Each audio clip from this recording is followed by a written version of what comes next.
NATO is in crisis mode. Why? US President Donald Trump may be on the verge of withdrawing the US from NATO altogether, weakening the collective defense alliance so badly that it may not survive. What can NATO's European members do to keep the organization alive as Trump threatens its very existence? And how do Trump's actions have the potential to weaken NATO so severely? It all started in mid-February 2025. On February 15th, Politico reported that a delegation of senior Trump administration officials was heading to Saudi Arabia for peace talks over the Ukraine war. That meeting would take place a couple of days later and included a trio of Americans alongside 3 Russian delegates. Those Americans were the US Secretary of State Marco Rubio, National Security Advisor Mike Waltz, and Steve Witkoff. The latter is an unknown quantity, according to the BBC. However, Witkoff is the man Trump chose to send to Moscow only a week before the meeting to speak with Russian President Vladimir Putin.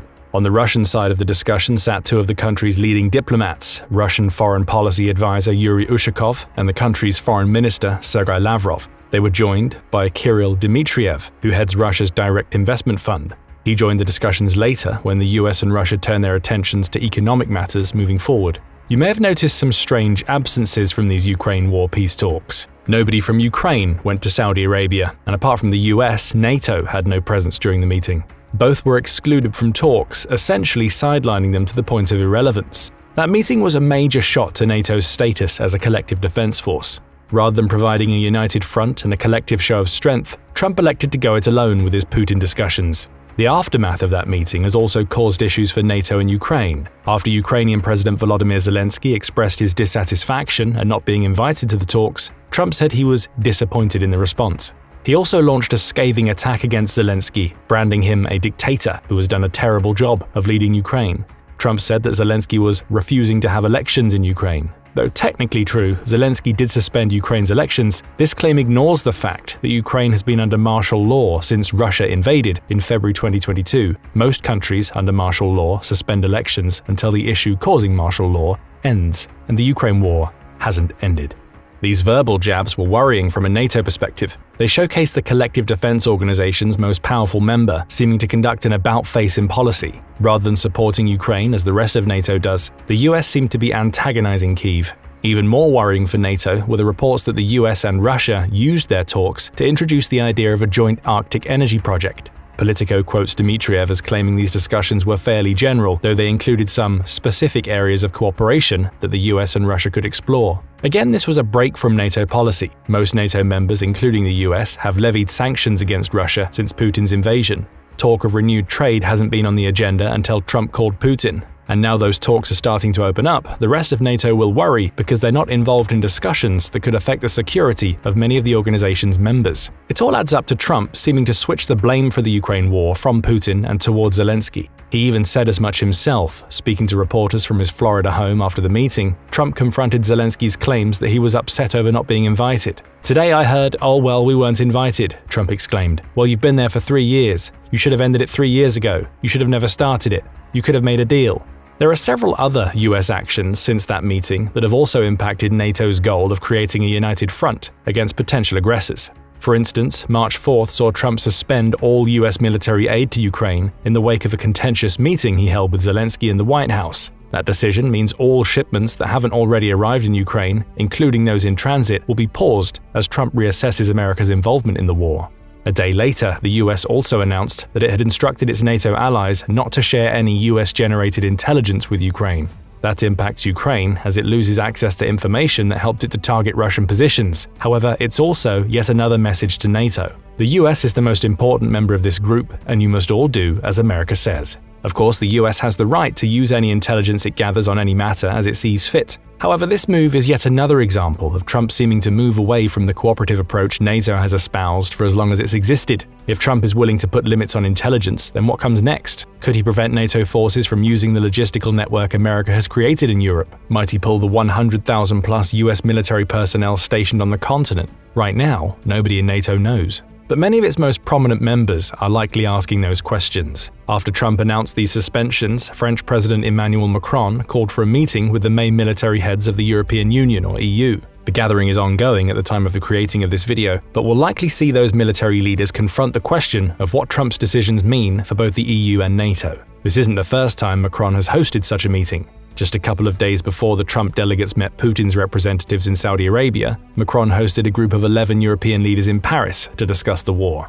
Among those present were Britain's Prime Minister Sir Keir Starmer, Italy's Giorgia Meloni, and Polish Prime Minister Donald Tusk. NATO Secretary General Mark Rutte was also present, signaling that any conversation that concerns Europe is also one that needs to involve NATO. We see a clear divide here. The US under Trump pursues its own policies. The rest of NATO, particularly its European members, are uniting to respond to those American policies.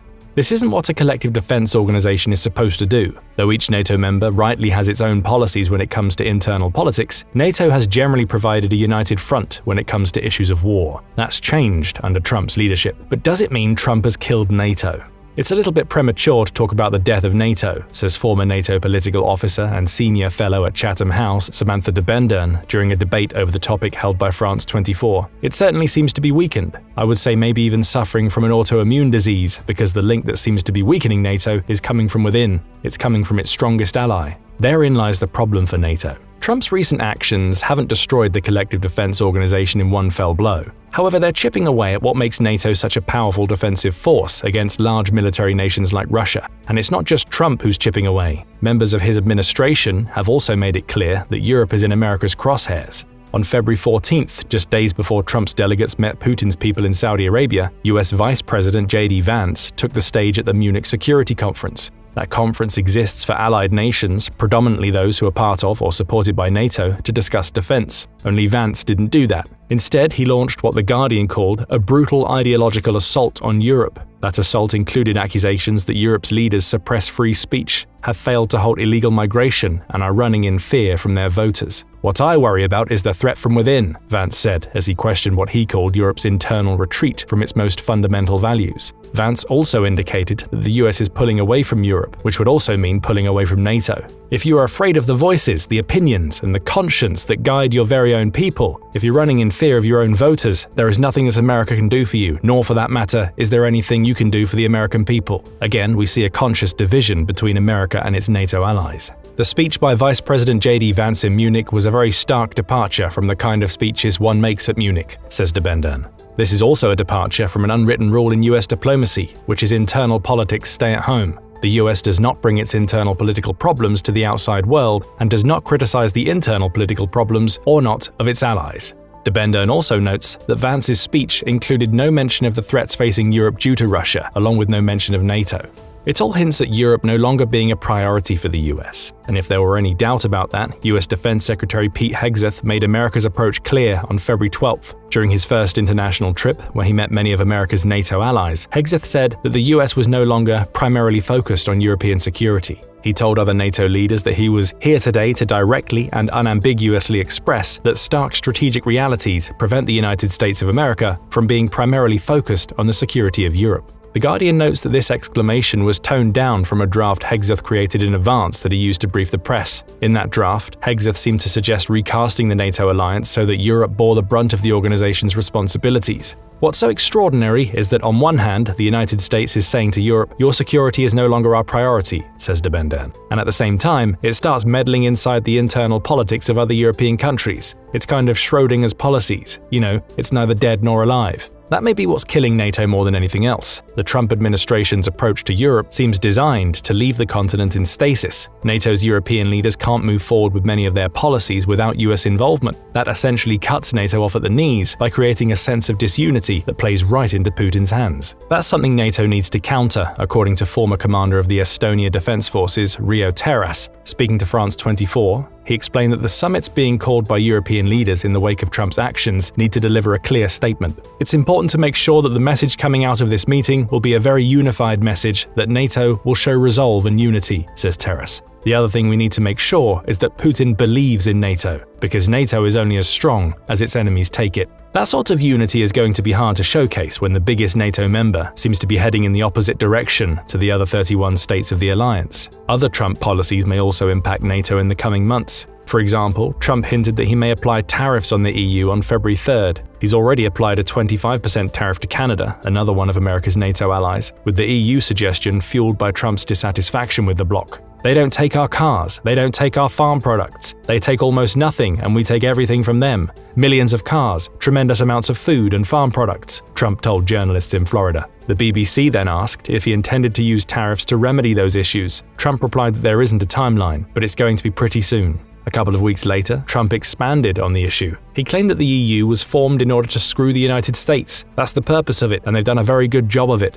But now I'm president. A February 27th Kiel Institute analysis of what Trump's threatened 25% tariffs could mean spells bad news for the EU and, by extension, America's NATO allies. The German think tank says that EU exports to the US would decline by between 15 and 17%, leading to a significant 0.4% contraction of the EU's economy. The US wouldn't escape unscathed, its economy would also contract by 0.17%, and the US may also face tit-for-tat tariffs from the EU. All of these issues add up. Trump is decrying Zelensky while suspending aid to Ukraine. Members of his administration have lambasted Europe and made it clear that the continent, where most NATO members are based, is no longer a priority. Trump is even threatening to harm the EU, which hurts NATO by extension, with tariffs. The US meeting with Russia without NATO or Ukrainian representatives is one more of multiple cuts that seem designed to hurt NATO. Perhaps Debendern is right. NATO may be suffering from an autoimmune disease called the United States that is killing it from the inside. The question now is simple. Why does Trump seem to want to kill NATO? Trump has been a NATO skeptic for several years. Brookings pointed that out in 2017, noting that Trump had complained to European leaders about their countries not meeting NATO's 2% of gross domestic product or GDP spending on defense. That target is a recommendation rather than a hard rule, but Trump's first stint as president showed that the flow of money in NATO was always on his mind. Trump correctly identified the US as NATO's major power player and its strongest financial resource. His dissatisfaction with the other members could be seen as an effort to push them into spending what he believes they should. You could certainly argue that was fair. In 2017, the US accounted for 71.7% of NATO's combined expenditure, with only a handful of the group's members hitting the 2% of GDP target.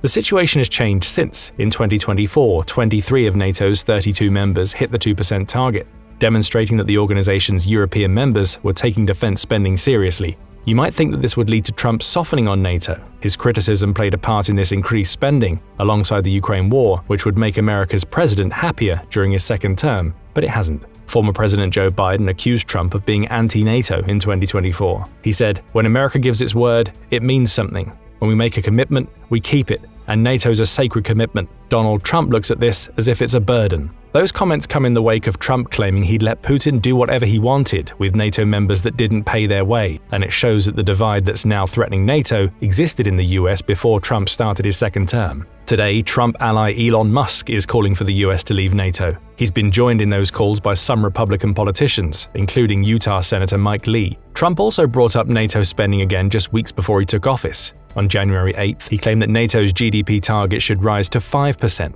Former Trump aide John Bolton believes this statement may be Trump's way of engineering America's NATO withdrawal. Now he's saying you need to spend 5% of GDP on defense, Bolton told British outlet LBC. But I suspect there's almost no country in Europe, maybe the Baltics and Poland and a few others, that will go to 5%. So in a year when it doesn't happen, Trump will be able to say, NATO is just as worthless as I always said it was, I'm getting out. That could be the death blow for NATO. A NATO without the US loses the majority of its nuclear deterrent, along with the support of the world's most powerful military. Perhaps what we're seeing, with all of Trump's recent actions, are his attempts to engineer America's exit from NATO.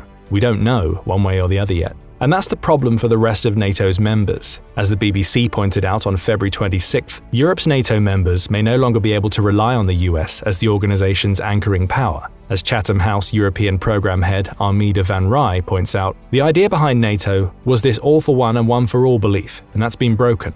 So if Trump is truly looking to break the NATO alliance, Europe has to come up with the answer to a vital question: what comes next? NATO won't disappear if the US cuts ties. However, it will be severely weakened, meaning its European members have to start doing more. Rio Terrace makes this point during the France 24 debate. "We have had tough times before, but one thing is clear. Whatever we do, Europe must do more," says Terrace. That is what American presidents, starting from Barack Obama, have said always, that Europe must take more responsibility and start to pay for its security. Terrace went on to point out that his country, Estonia, is already spending nearly 4% of its GDP on defense. However, the actual dollar amount isn't high due to Estonia having a small economy. NATO's other nations outside of the US, such as France, Germany, and the UK, need to step up their spending to protect NATO in a future that may not involve the US. That may already be happening. On March 4th, EU President Ursula von der Leyen announced a new European defence package she called Rearm Europe. The five-step plan will see the EU make around $841 billion available for defence spending over the next 4 years. It'll do so by easing the Stability and Growth Pact, which limits how much EU member nations can spend on defence, in addition to making around $160 billion of loans available to EU members. Future steps include altering how the EU spends its budget, particularly when it comes to its cohesion policy programmes, and mobilising private capital via the European Investment Bank and the Savings and Investment Union. Not uncoincidentally, the $850 billion or so of defense spending this creates roughly matches what the US spends on its military annually. It's almost like the EU is planning to fill an America-sized gap in NATO. Beyond this spending, NATO's European members need to find a sense of unity in the face of Trump's policies. That may be tough. EU members often don't agree among themselves. De Bendern points this out to France 24, who says the summits being held and proposed by Macron are supposed to project unity. However, we've also seen Macron suggesting putting boots on the ground in Ukraine, a suggestion that outgoing Olaf Scholz is extremely cautious about supporting. There are so many questions to be asked first, she says. Would European countries want to go to Ukraine to help enforce a peace deal which is imposed upon us as Europeans by the Americans and Russians? Perhaps not. Zelensky wouldn't agree to such a deal anyway. As he said before, there can be no peace deal agreed upon without Ukrainian involvement. We are very, very far from knowing what we're going to see, De Bendern concludes. And she's right, Trump may not have killed NATO just yet. However, he's put the collective defense organization on high alert with his actions over the past few weeks. Talking to Putin without Ukrainian or NATO involvement may have prompted the conversation, but the reality is that Trump has been a NATO skeptic for many years, and to some in Europe, that might be enough for him to pull America out of the coalition in the future. If that happens, NATO's European members need to be prepared. If they're not, the autoimmune illness of the organization's internal division may be enough to finish NATO off once and for all. But what do you think about the state of NATO, both now and in the future? Is the organization on its deathbed, or do you think Trump will keep the US in NATO and is just pushing for less American involvement in Europe's affairs? Share your thoughts in the comments, and thank you for watching the video.